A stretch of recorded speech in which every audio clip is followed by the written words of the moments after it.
Today is the day before Thanksgiving. At least here in the United States it is. I realize the rest of the world doesn't celebrate the holiday, but since the majority of my viewers are here in the U.S., I thought it was a noteworthy day. But it is also a noteworthy day for another reason, and specifically today being the day before Thanksgiving.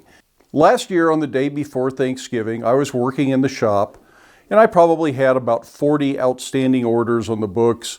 Nothing was more than about 3 months old, which is about where I was running at that time. And things were moving pretty efficiently. I was kind of in the groove, things were happening, and I was not getting any further behind. In fact, I was probably catching up on the orders in preparation for the upcoming holiday season. But unfortunately, as I was moving about the shop, I had an unfortunate encounter with my power hammer. And anybody that's been watching the channel has seen the video where I explain what that accident with the power hammer was. And we've done several videos about the accident, the nature of the injury, what safety practices I had in place that kept that encounter from becoming a major injury, and what perhaps I should have done to prevent the injury altogether. So that's not really what I want to talk about today, but I thought it was noteworthy that we are now a year out on that injury. Well, perhaps not exactly a year out. Thanksgiving falls on a specific day of the week. It's always on Thursday. And the actual calendar date was the 23rd of November when that injury happened. So that actually makes tomorrow the 1-year anniversary. But that really doesn't matter. It was my left index finger that got injured, and it was just a small pinch injury. But because of the kind of force that a power hammer has, it seemed a lot worse than it really ended up being. And it did require a little bit of hand surgery and about 2 months of very limited work. As I've said, that injury could have been much worse. Today, a year later, I have full use of the finger. It has some nerve damage, so right through here I don't feel anything, and it gets cold a little bit easier. But other than that, it's just fine. It doesn't impede my work. It doesn't affect my life any, other than I need to make sure I keep it covered on cold winter days. Now at that time I probably had about 40 orders pending, and I let all of those customers know that their orders are going to be delayed. Now I thought I was going to be healed back and back to full work in the shop in about a month, but I kind of misunderstood what the doctor was saying. It was really 2 months. Luckily, most of my customers were very understanding. I think only 1 or 2 of them asked for a refund at that time. Most of them said, "I'll wait however long it takes," and in fact they did. So after 2 months of being laid up, it was almost the beginning of February before I was really back to work. During that time when I was unable to work in the shop at my normal work, I was still able to do a few little things I probably shouldn't have, but I did anyways. We were able to get some videos out during that time, and something was getting done. It just wasn't really progress on the customer orders because I just couldn't do that big heavy work. But during that entire time, I continued to receive orders. I let people know that, hey, I'm laid up, I'm not working right now, but I will get back to it. And I gave them what I thought was a good faith estimate that turned out to be way off base. And things got way behind. At one point, I was over 100 orders pending, and those are paid orders. That's not theoretical orders that somebody might pay you for. Those are things people had paid up front, and they were going to want their stuff. Once I got back to work, I figured I was going to just slip right back into the old routines and the old level of efficiency, and for some reason it just didn't happen.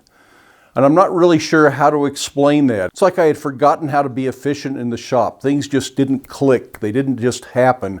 I had to stop and think about things more. I had to stop and figure out what's the next best step. And the ability to multitask or to have something heating in the forge while I was cutting material for the next project or taking care of some other little detail and kind of moving around the shop while I couldn't work on one thing just didn't seem to happen like it used to. And that's always been one of my keys to efficiency is you light the forge, then you go prepare materials while the forge gets hot. And once that's done, maybe you do a little bit of grinding, then the forge is hot, you put the stuff in the forge. And because it's a gas forge, I don't have to worry about things burning up. I could then go get my tools organized, do something like that. And I just didn't have that efficiency. I didn't have that organization anymore. To quote Austin Powers, I sort of lost my mojo. And really, I can't think of a better way to put it. It's not that I forgot how. It's not that I wasn't motivated to get into the shop. It's not that I didn't want to get the orders out. It's just things didn't happen. They didn't click. It just, for some reason, it just wasn't there. But I persisted and I kept working and things started to get better. It started to come back a little bit. And then, of course, something else has to happen. That's when the bull hammer quit working. This had been a real workhorse in the shop. I've had it for probably 15 years, and it was a good hammer for me, but I don't really understand the pneumatic system, and without this hammer, I was back to struggling to get the orders done because it was an integral part of my business then. And at the time, I figured it would just take a few weeks to get the parts repaired. I was in contact with somebody that knew way more about that hammer than I ever would, and he offered to rebuild the parts for me. Wasn't going to charge much, said he had all the spares on hand anyways. Great deal, we went for it. Unfortunately, that was in mid-July. It is now late November, and I still have not seen those parts back. So after about 3 months without the hammer, continuing to get further and further behind, my wife and I had a serious discussion, and we agreed that it was probably a good idea to dip into the family savings and invest some money in buying a new top-of-the-line power hammer. Now, even this was not an instant fix for the problem. It took about 30 days to get the hammer delivered, which really is quite fast. Helmut from Samac knew that I was in a hurry, and he kind of expedited the whole thing as much as he could, but he still had to go through the hammer. He had to put on the single-phase motor I requested. He goes through them all and makes sure they're working, and then has to fit the delivery schedule into his shop schedule because he's also running a full-time blacksmith shop. Now, once the new hammer arrived and we had it all set up in the shop, I had managed to get the back orders down to that 40 number again, or somewhere in the mid-40s. And in the month since the hammer's been in, because it's only been about a month now, I have managed to really cut the backlog down again. Today, as soon as I complete this video, I'm headed to the post office, and I'm going to put 3 of the last 4 orders in the mail. That brings me down to 1 order, and it is an order that is not fully paid. It still has a final balance due that I'm waiting for in the mail. Maybe that check will be there, but I have managed to go from over 100 orders behind with no sign of ever catching up to almost being caught up. And there are 3 things that play into that. 1, I managed to get back in the old swing of things. I've sort of redeveloped the habits that somehow disappeared by taking 2 months off. And I'm just feeling more efficient in the shop in general. Another thing that has helped, certainly, is having the new power hammer. It is a bigger, better power hammer than the old one. It has more control. I get more work done with it than I did with the bull hammer, even when it was running at peak efficiency.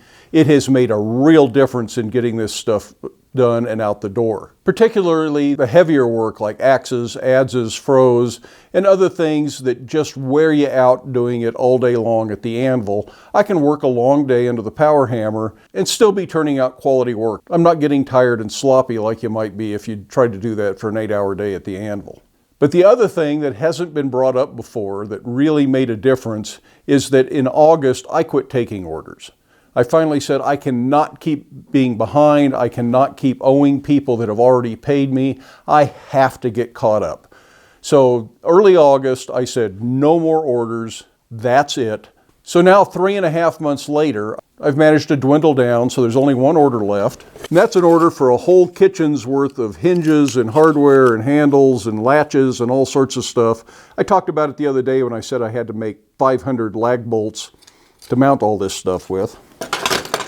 You know, at this point, this video is starting to seem a lot like one of those New Year's Eve, New Year's Day videos where you take a look back at the past year and talk about what you did and look forward to the new year, talk about what you're going to do. And that really is sort of the way it is. This kind of defined a time period for me that never occurred to me when I hurt myself, that it was going to be such a weird year and so many things were going to happen, not just based on the finger, but just in general, that one thing stacked on top of the other and just contributed to getting further and further behind. So I really want to thank all of my paying customers who stuck with me through all that, all the customers who have been put off since August when I'm not taking any orders, wondering if I am ever going to take orders again. The simple answer is, yes, I am. I'm just going to do it differently.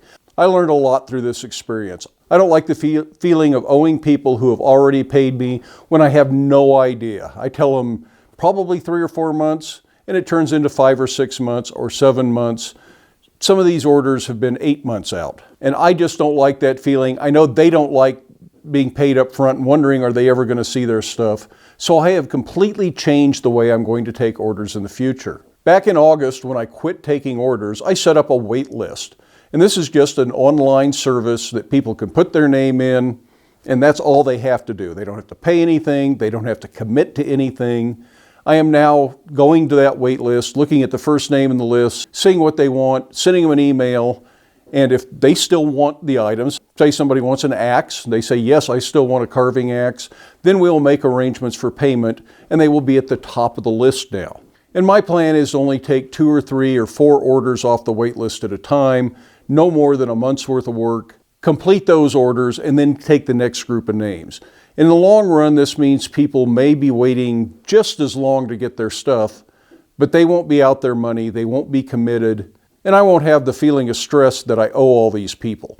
I still won't send out orders until they're paid for, but I'm not going to get them paid for until I'm actually ready to work on them. The other thing that using the wait list does for me is it allows me to prioritize my time based on what I feel like I need to do, not based on I owe these people, I got to get it done. That's my priority. A lot of stuff around the house gets put off. I've done very little work on the house. I haven't done as much work on the shop this year as I would like to have. I've got this office room over here to my left that I thought I was going to get done this year. It's still wide open. There's a cold breeze coming through there because there's nothing even covering up the top half of the walls, and that should have been done this spring. So as I complete orders on the wait list, before I take the next group of orders, I will prioritize what is important right then. Do I need to go work on the house? Is it a big fire year again that I need to be doing fire mitigation? I might not take an order for a month while I go cut trees and brush around the property. Maybe I'll do shop repairs. I have a mountain of work around the shop that I've been meaning to get done. I've got tools that I've been meaning to make. Since I had to push a wall back to make room for the new power hammer, I need to build new tool racks on that back wall so I can hang up some of the tools that are just laying in piles.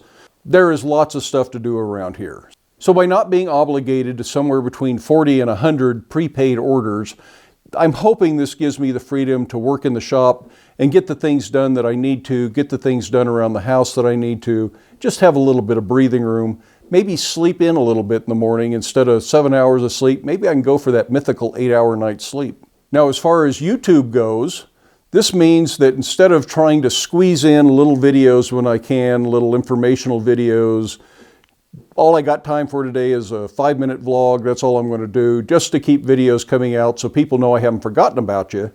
I'm going to be able to plan them a little bit better. I might be able to do some work ahead and spend an hour or two one day just doing test pieces and making sure I've really got the process down before I present it in a video, shoot the video the next day. I'm still going to strive for the time being anyways to get almost a video a day out and have a few more of the tutorial style videos and maybe a few less of the vlog and informational style videos, kind of like this one. But anyways, even though it is not New Year's Eve and tomorrow is not New Year's Day, this marks the end of a very significant year here at Black Bear Forge. I want to thank each and every one of you for sticking by me during this time, both the YouTube viewers and the customers, and the folks that are primarily Instagram followers.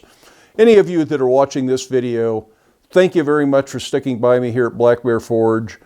I'm hoping things that are about to get back to whatever the new normal is, and that things just won't seem as rushed and hurried all the time.